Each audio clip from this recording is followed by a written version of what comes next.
invite Shri Dharmendra Pradhan, Honorable Minister of Education, to the stage.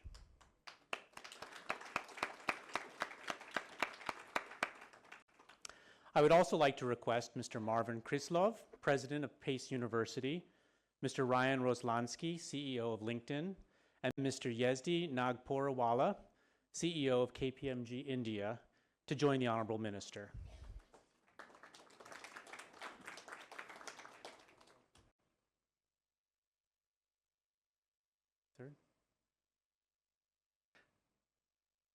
And lastly, let me welcome Mr. Som Satsangi, Managing Director for India of HPE, to introduce the Honorable Minister and provide scene-setting remarks.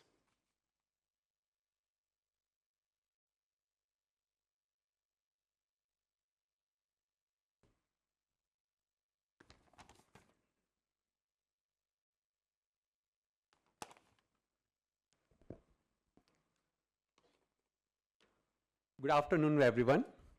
It's indeed my pleasure to honor and welcome all of you for this very critical discussion, as Mukesh and John already spoke, that shaping the future of workforce and transforming education and enhancing the US-India tie on the skill development. As Mukesh mentioned, how important it critical is that if we have to generate 1.2 million jobs every month, it's not going to be easy for any organization to take on those things. As Mukesh also mentioned, that we stand at the cusp of the new era, and one defined the rapid technological advancement, which is evolving industries in the AI space and many other quantum computing and other area. And decision what we are going to be making today in education and skill development is going to create a huge impact on the generation to come. Now, as we all know that India aspired to become a Viksit Bharat, a developed nation by 2047, this ambitious goal hinges on equipping its young Indians and population with the skill and knowledge to thrive in the 21st century. But the world is changing with an unprecedented pace. The job of tomorrow will demand expertise in emerging technologies, the areas which today we don't have the expertise. And in order to create that things and to access the cutting edge of technology, innovative learning environment, and education opportunity that are often unequally distributed currently in India. The solution lies in embracing the transformative power of digitization in education. Just imagine a future where geography no longer holds opportunity, learning is personalized for every student, and classroom but with engagement fueled with the real-time feedback and collaborative tool that empower both student and educators. Hence, the need to focus digitally empowered education system.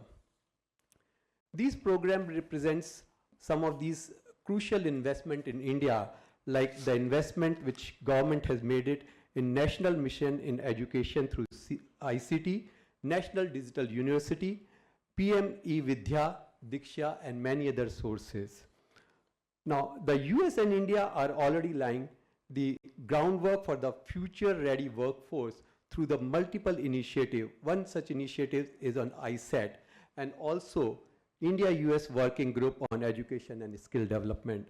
This partnership holds even greater potential by depending collaboration in the area like advanced manufacturing, emerging technology. The US and India can unlock real newer opportunities and for the economic growth and job creation. With this, I would like to welcome Honorable Minister of Education, Mr. Dharmendra Pradhan, under whose leadership India has made many strides. He is a strong advocate for education reform and a driving force behind India's development initiative. He is instrumental in bringing the gap between academia and industry, ensuring our education system is aligned with the demand of 21st century requirement. In his previous role as Minister for Skill Development and Entrepreneurship, he spearheaded the launch of the Skill India Digital Initiative Program, a significant step forward in enhancing skill development and entrepreneurship. Ladies and gentlemen, it's immense pleasure that we are having with us Honorable Shri Dharmendra Pradhan ji on stage. Thank you very much, sir, for being present with us today, and we obviously looking forward for your valuable insight. Thank you very much.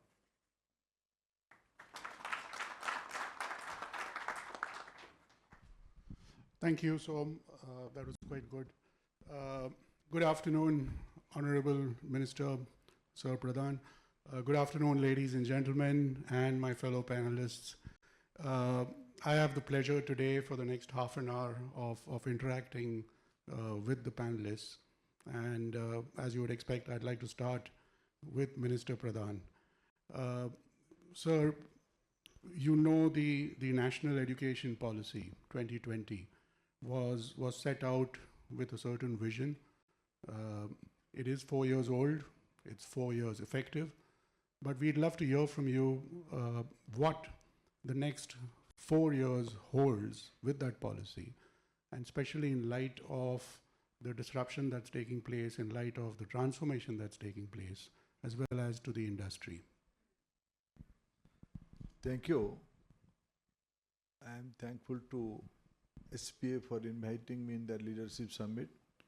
And today, you have organized such a effective panel to discuss one of the important topic of the entire humanity. And in the light of that, when we're discussing in the platform from Delhi, in the background of India's young population, and today, you have rightly mentioned, this year is the 5th year of NEP implementation. We have completed 4 years. For me, NEP is a philosophical document to produce, to create globally responsible citizens. Because India is a country of young population. For next around 3 decades, that demographic dividend will be with India, that advantage will be with India. And being a thinking society, we have to have a progressive policy on area of education, an area of knowledge. For me, the primary focus of NEP 2020 is to create a vision, create a confidence among the citizens of this country, among the youngsters of the country. Till now, we all are focused, our education is centering around to having a degree, having a certificate. Prime Minister Modi is clearly emphasizing in one area, degree and certificates are important, but competency is more important than degree and certificate. With this background in the disruptive time, the way you have mentioned, we have completed 4 years. Within this 4 years, we have lost exactly 1.5 years in the COVID preparation, COVID effect. You see, when human being, when human population push to the world, they come out with new innovations. The penetration of digital education in India, it is not a new subject in India, but during this last 4 years, there is a new set of digital education ecosystem in India. India is embracing new technologies for its communication, for its teachers' competency, for its pedagogy, for its curriculum, for its high-end research, for skilling. Another important feature of NEP is to create employability education.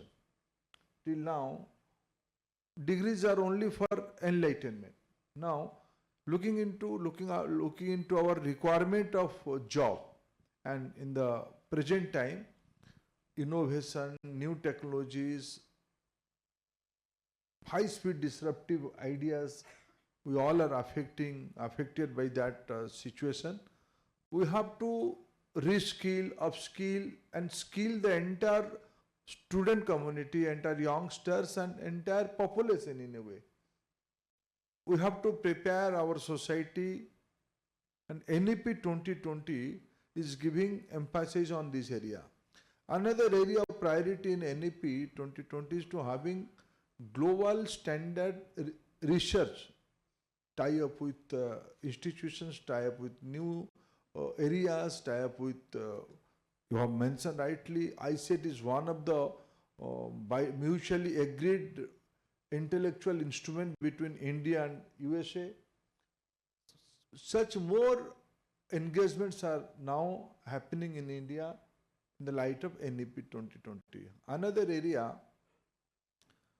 being aspirational society, our student community is always look towards the future.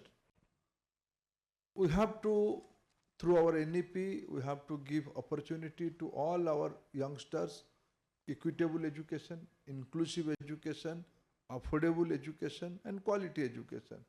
Now India is opening its education policy. We are inviting foreign university to come to India, open their campuses in India. You asked in the onset of the discussion, we all have aware about this fact. Sizable Indian students are going to overseas for study. Around 1 million youngsters are going to the different part of the world for the higher studies. But in India, there are 40 million students, those who are involved in higher education. 260 million school students are there. Putting together, 300 million students are there in our country today. We have to provide opportunity to our students of global standard. One of the priority area of our education system is to tie up and network and to invite foreign universities to our country to have a quality and global standard of education.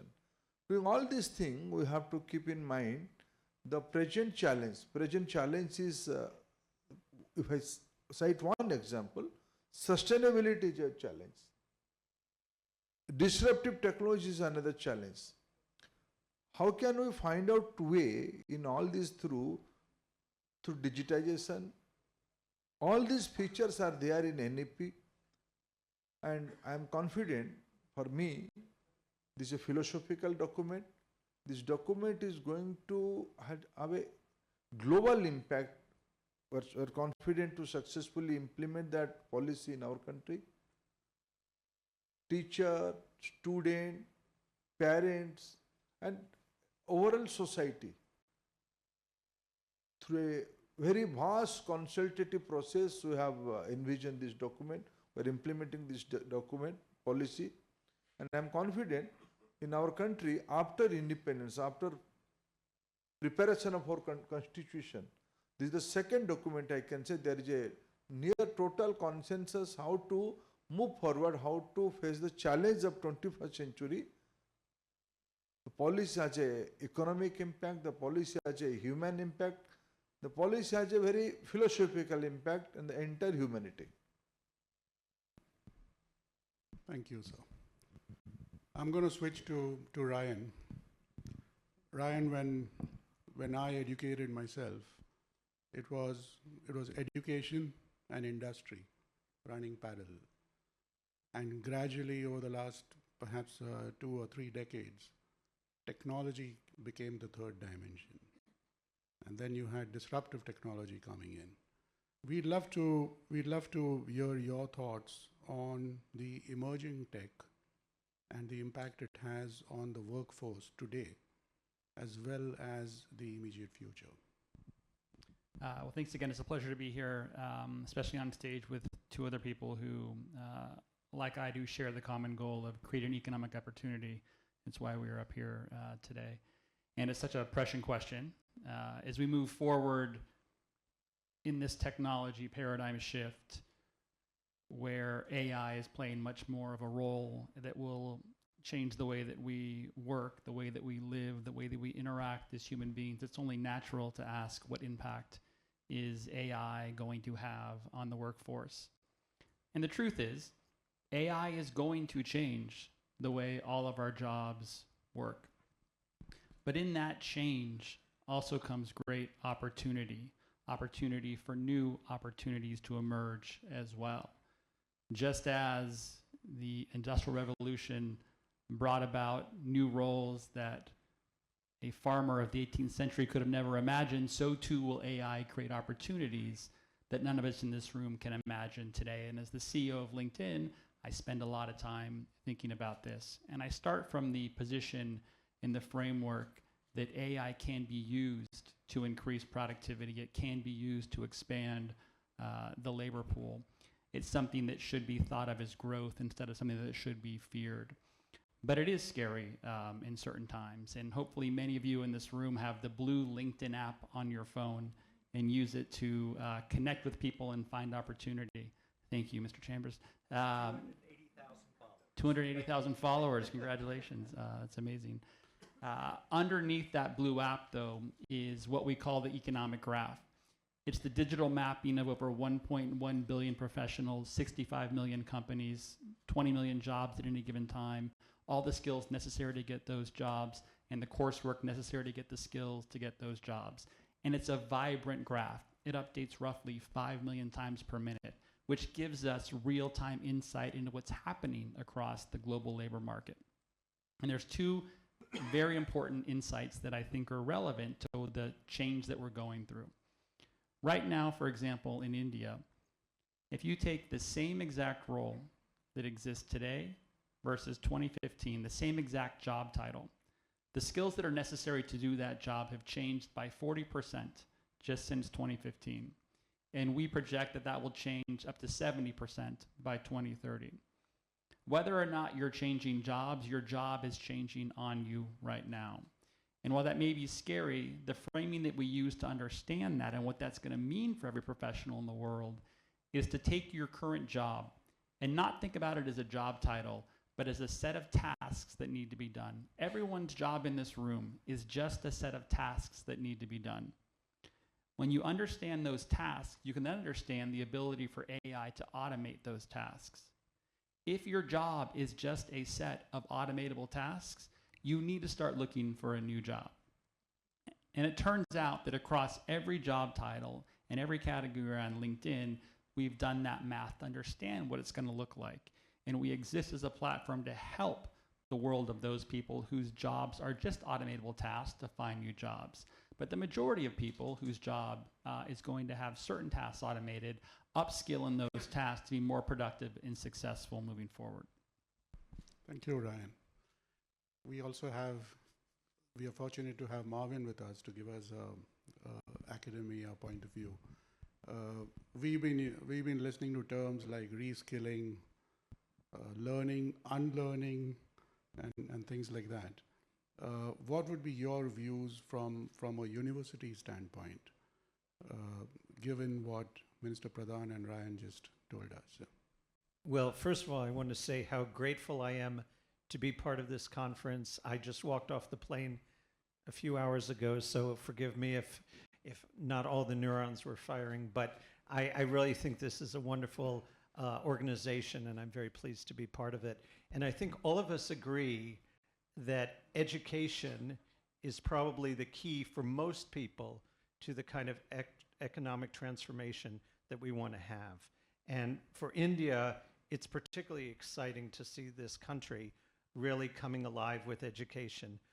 In the United States, what we do at my university, which is roughly 14,000 students, with our main campus right near Wall Street, right near the tech center of the city, what we do is we really work with a lot of students, many of whom are first generation and working class families, to give them the skills they need that will not only get them the first job, but will get them a lifetime of jobs.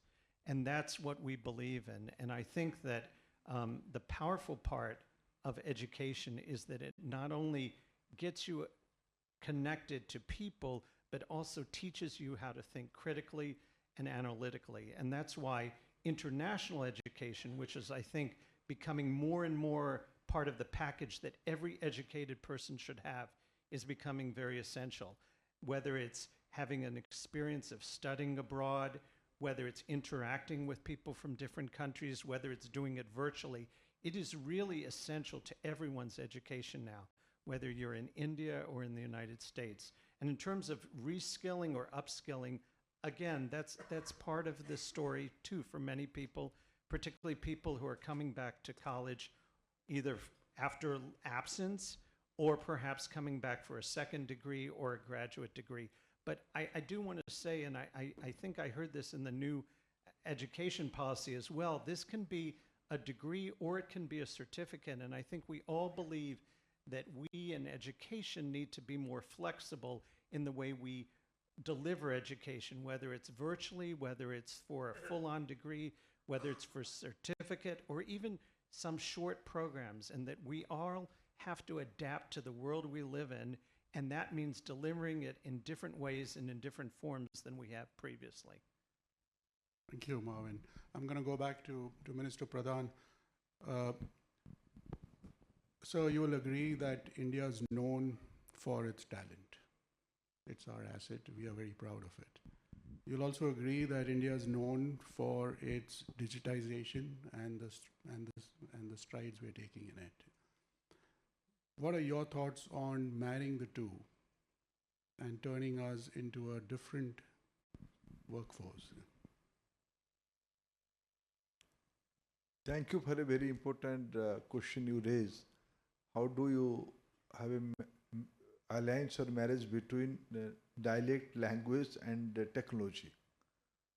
I think LinkedIn can answer that in more professionally, because they are one of the beneficiary. I hope you must have a Hindi translation system in your... because this is the need of the market, need of the time. NEP is giving, not only NEP has prioritized that. In India, we believe the critical thinking will come from the more understanding in the mother tongue. If you understand the concept of a thing in your mother tongue, now I am speaking in English. I am thinking in Odia, my mother tongue. I am framing the sentence through Hindi. And I am speaking in English. My natural AI is synchronizing, and today, how do I see the thing? In India, the difficult time, my economic growth rate is around 7 and 8%, the GDP.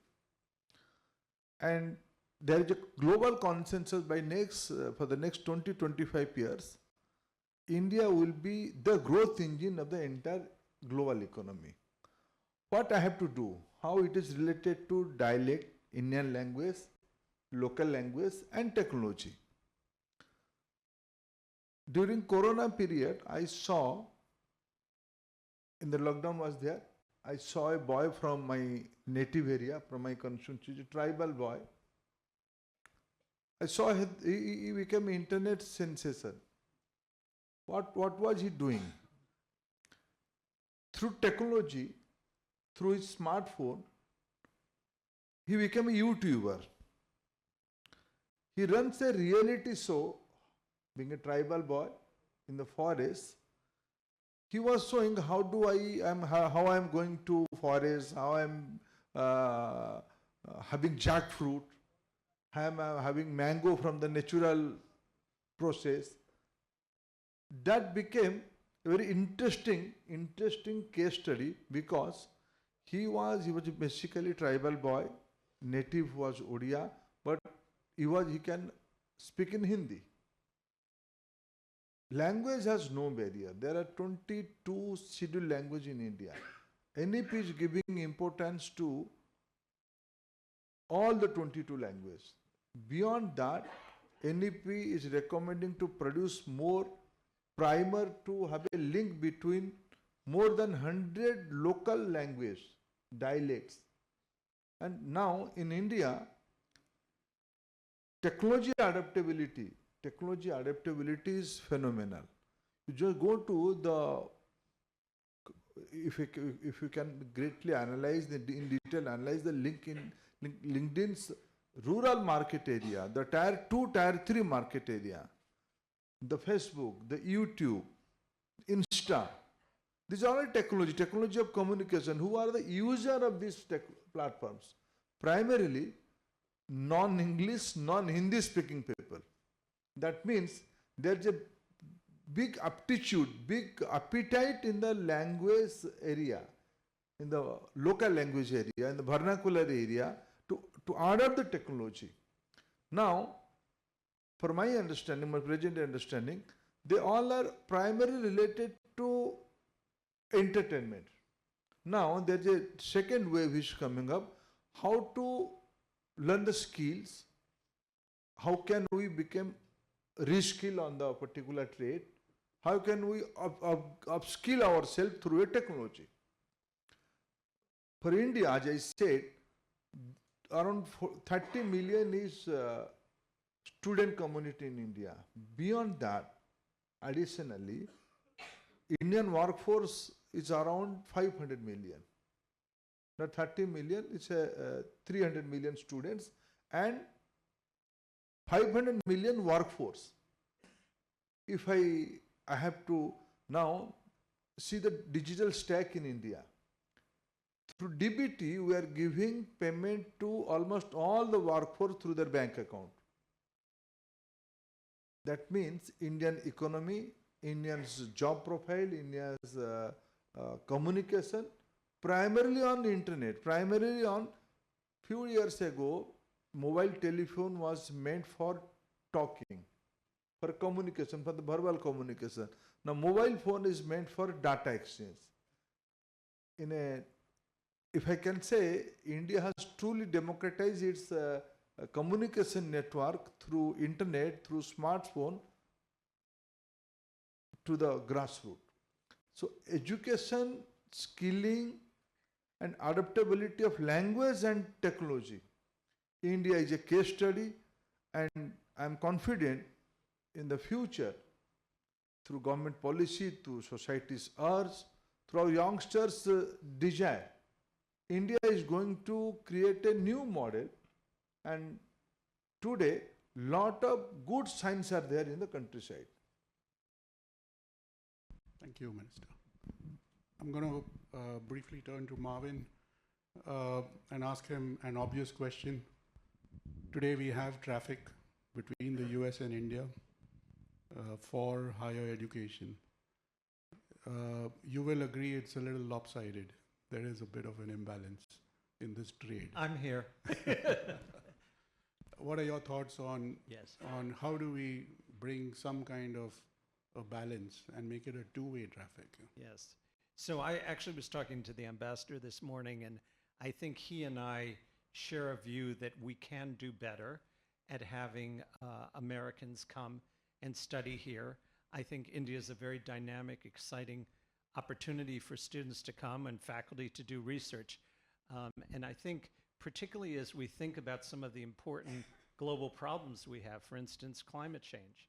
I mean, what better place to come and study than to be in India, or what artificial intelligence? I mean, healthcare. There are just many, many, many global problems that can be worked on collaboratively. I think that practically speaking, it probably is good to think about it not only as having Americans come and study for 4 years or whatever, but to think about 2+2 programs, shorter programs, programs that are more flexible. And I think that Indian institutions, and we were talking with our partners from OB Jindal about this morning, I think that Indian institutions will probably need to work to thinking about facilities and resources that will cater to the American audience, because the truth is American students are used to a certain type of facility and a type of support, including mental health support and other student services. And so that's part of the discussion, and we're having that with our partners, and I think that's a discussion that can take place nationwide as well. Thank you. Ryan, you mentioned emerging skills. And so simply, what skills does one need today to get a job at LinkedIn?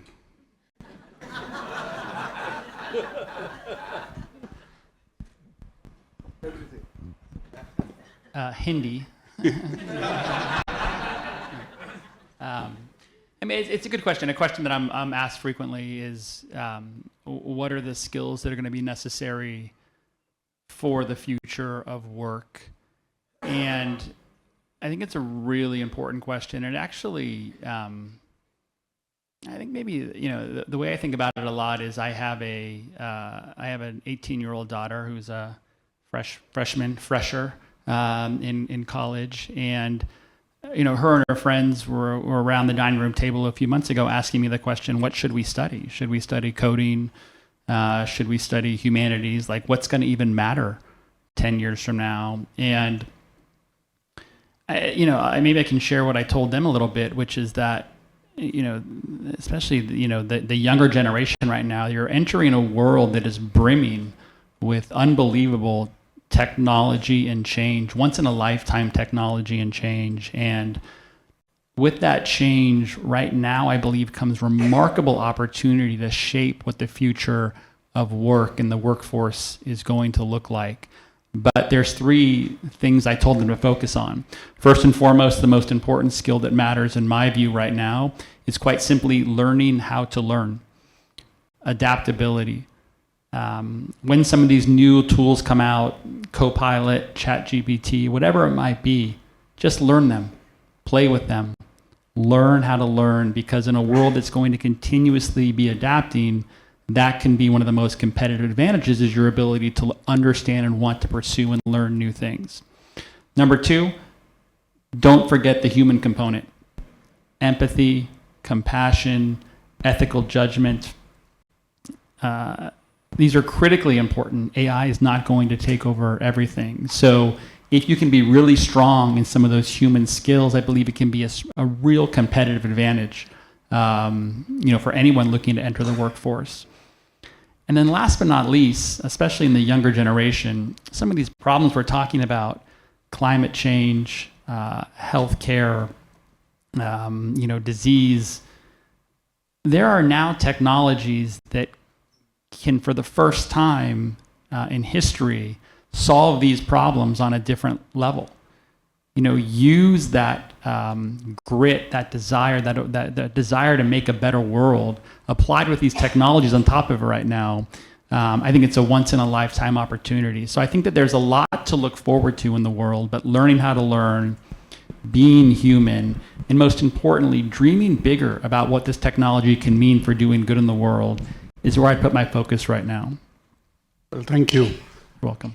As you would have witnessed, we could talk about this for the next 3 hours, but we have run out of time. Thank you, gentlemen. Thank you, Minister Pradhan. Thank you, Ryan, as well as Marvin. Thanks a lot.